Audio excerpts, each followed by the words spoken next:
I just think that right now, you say he's got a 37% approval rating. Right now, I have a feeling Trump is putting together a tweet that's bragging about that his failed healthcare bill got bigger ratings than Arnold Schwarzenegger's Apprentice. That's what I think he's getting ready. Look at the ratings my healthcare failure bill got. It's the number. It was the biggest win forever for a healthcare bill.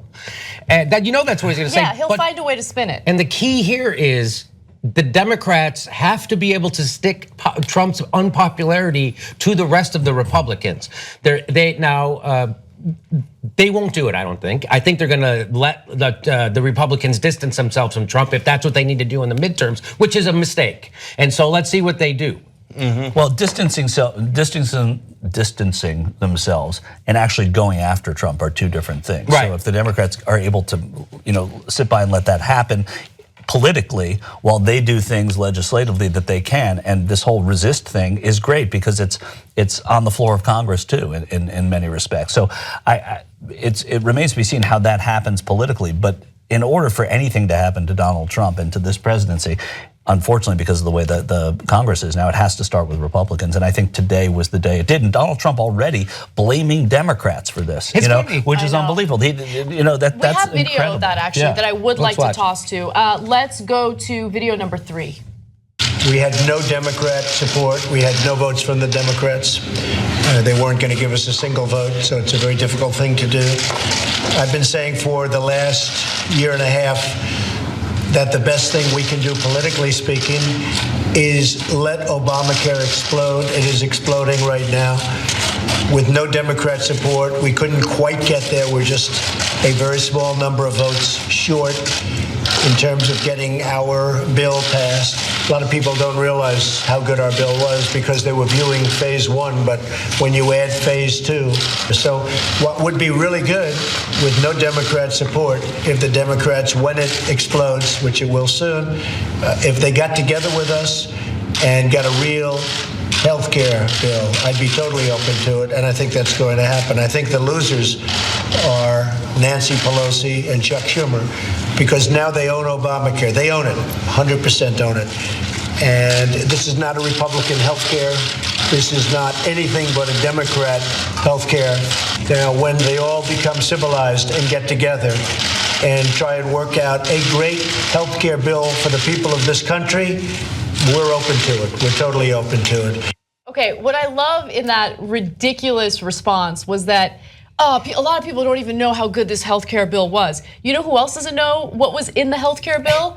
Donald Trump. Let's look at video 4. Tell you what's going to come out of it is a better bill. I really believe a better bill, because there were things in this bill I didn't particularly love, and I think it's a better bill. There are things in this bill that you didn't necessarily love. What specifically are those? Well, I think we could have things that I would have liked more.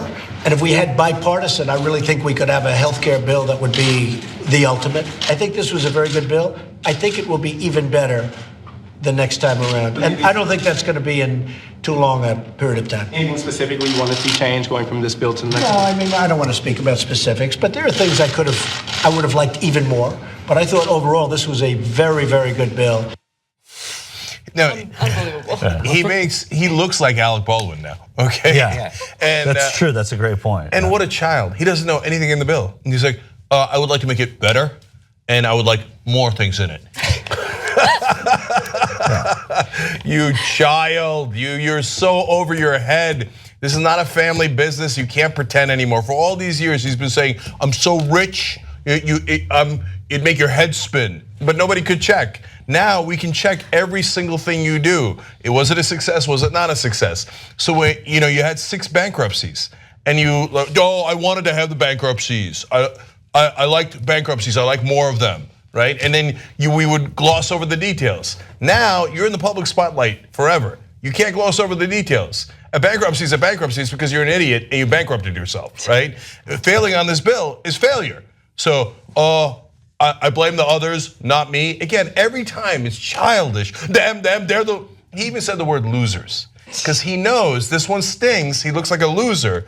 So he's like, no, I'm not the loser, they are. 3rd grade trick. And you guys know it, you've seen it in 3rd grade, all of you. Right, Nancy Pelosi and Chuck Schumer the winners today. I mean, that's exactly who they are. Whether you like it, them or their politics or whatever, they're the ones who sort of ushered, not necessarily Schumer as much as Pelosi, this legislation, compromised on it, negotiated, whatever had to be done to get it in the first place. This was a good day for Nancy Pelosi and her caucus that stuck together. They all voted. They all would have voted for, against this bill, which is amazing. That is amazing. That shouldn't be overlooked. So that's exactly what I was going to say. Another problem for Donald Trump in this is that now that it encourages the Joe Manchins of the world who are ready to vote with him. Yes. These are Democrats who are conservatives in places like West Virginia where he won large. They're like, how do I vote with him? How do I appeal to the West Virginia voters that like Donald Trump? Now they go, oh, he's a paper tiger. He couldn't even get the Republicans to vote this way. And it turns out you can beat him, and you can beat him pretty easy. So now it makes it harder to win over those conservative Democrats. And again, a vicious cycle of losing after losing. I don't think that's the only thing that happened here today, and I think there's a silver lining for Trump on it, but he certainly it seems oblivious to that. He looks like he's just going out here and going, well, why didn't the Democrats in this statement, why didn't the Democrats vote with me? So if you're a Trump supporter, just think about that for a second. Is the guy so simple, that he thought, well, won't the other guys who I've yelled at and insulted, and it's their legislation and they're super proud of it, well, why don't they just vote for me? I mean, if you think that's what's going on in his head, then you think he's dumber than I think he is, right? Like you think that is a painfully dumb guy. Oh, why didn't the guy I hate vote with me? I was trying to kill his bill. Why didn't they vote for it? Yeah. You really think Trump is that stupid? Or he thinks, I lost, I don't want to admit it, I'm a crybaby. It was them, not me who lost. It's one or the other. Well, I love that he said the Democrats lost, very much in the same way that Tom Brady and the Patriots lost. And I like how also he uses adjectives as nouns, right? So he says, if we could get some bipartisan on this. I mean, you have to say support. You can't, bipartisan is a modifier of support. It's not a fucking noun. It's not, he's like a smart person. Yeah, that's like a lack of. He's like a smart person. He's like a smart. And you know why this bill didn't work? It's because the tagline for it, or how they were trying to sell it was, hey, if you have an unaffordable illness that you can't pay for, you can keep your unaffordable illness that you can't pay for. Yeah, and to finish all of these analogies, it's like the Falcons coming out in this the post-game press conference after the Super Bowl going, I don't get it. Why didn't the Patriots help us win? Yeah, that's true. It's their fault. This is their loss. That's right. This is on them. Tom Brady's such a loser. He didn't help me win the Super Bowl. If he wants to get civilized and help us run some better plays, I'm ready. I'm open. Young Turks now has over 6 billion lifetime views. You know who did that? You did that. We're now larger than CNN, ABC, you name a news network online, we're larger than them. And you built all that as everyone scoffed and didn't believe. And here we are, guys, thanks to you. Build independent media together with us at tytnetwork.com/join.